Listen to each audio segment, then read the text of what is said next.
In today's video, we're going to go over how to handle a high one-handed topspin backhand. Recently, I got to go practice some tennis for myself. It's a lot of fun, and let's get right in this video so we can learn how to handle a high topspin backhand. All right, so when you get a high topspin backhand that's coming in here to me, the first thing you want to decide is, do you take it on the rise or do you move back? I decided to move back, and I kind of got caught. It wasn't an ideal situation I hit this backhand in.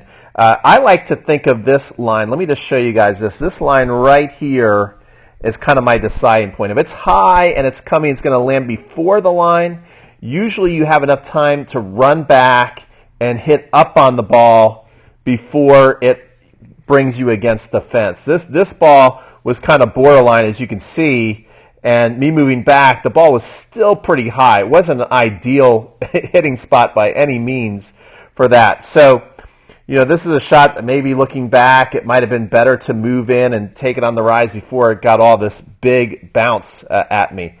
Now, when it's coming beyond here for sure, you're not going to have time. It's going to come here, it's going to land, it's going to keep moving up even as it's going against the fence. So that's just a quick tip to decide if you want to take the ball on the rise or if you want to let the ball bounce and then go up and come back down. Now you see this ball is still on the way up as I'm hitting it. So again, I probably could have handled this ball a little better, a little differently. But what I do want to point out is that even with the ball this high, you can still hit up on the ball and hit topspin. So let's get into this part of the video. So the first thing is that ball's coming up high. You want to make sure, I like to bring the racket up high here, right around your shoulders, so that you can still get leverage over the ball. It'd be tough if you just bring your racket just down here. Then it's kind of tough to get this momentum because you do want to get a little bit of a loop action up to the ball, even up here. So what you can see, another thing that people don't do on their one-hander is they don't point the strings back to the fence. This is going to, if you don't do this, it's going to be really tough to feel any kind of power, especially when the ball is high. So if you kind of like bring your racket straight back and it's pointing to this fence right here, it's going to be really tough to handle a high ball. So make sure if you take a look at the pros, you'll see that Roger Federer gets his racket back here as well. Not that I'm comparing myself to Roger Federer by any means. So yeah, he would have done much better with this high ball than I did. But so anyway, so we're in this position. Now if you see, my racket butt is pointing to the fence here. So this is going to enable me to get some power and leverage on the ball because my racket butt is facing towards this fence. So as it's coming here, now what I'm going to do is I'm going to power up on the back leg so I can still get some momentum and power in the legs.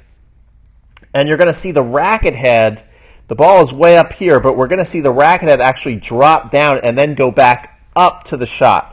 So look at this. So I'm going to drop down, see how low it's gotten right now. Now see the racket tip, how it's actually facing towards the ground.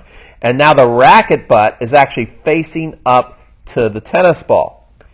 And then what we're going to do is now we're going to hit this ball pretty much parallel, straight up and down to the ground. So this is in a pretty good position. And we can see that the racket face is not pointing up in any way, which would make the ball fly.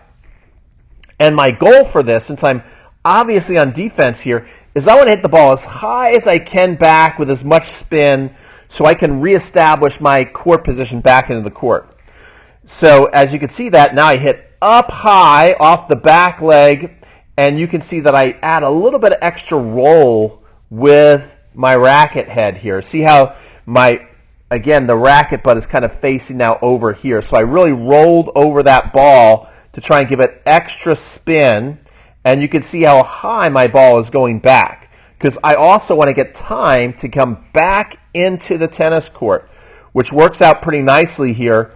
And you can see that my partner here actually is waiting there and trying to take the ball on the rise, but is a little bit defensive as they hit this. So as I'm moving back in the court, you can see I'm coming back in the court, I'm starting to recognize that he's not going to do much with this ball. See, he's just kind of tapping it back because this is a high ball that's actually tough for him to handle. So you can see right away I'm starting to then march into the court because I see this ball is going to be a short ball. and now I can turn that defense into offense. So I'm preparing early there. I'm going to set to the outside leg, and I'm going to strike down on the ball. And now, guess what? Now I'm able to come in, and again, he's kind of caught on defense there and misses the passing shot.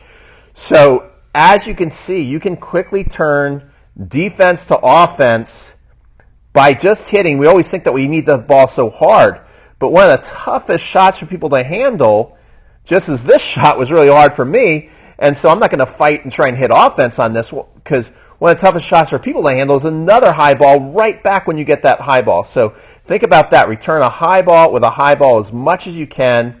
This ball would be, I'm too much on the defensive and too much on my back foot to slice this ball. So I do want to come up and over the ball, add topspin, get back into the court, and then it actually worked out pretty well for me right here. So hopefully you like this video. If you like this video and want more videos of analysis of myself playing some tennis here, then like up the video and subscribe so you don't miss my next video, guys. Pete from Crunch Time Coaching signing off. Hopefully you enjoyed this one. Take care and good luck to all those totally obsessed tennis players out there trying to get better each and every day.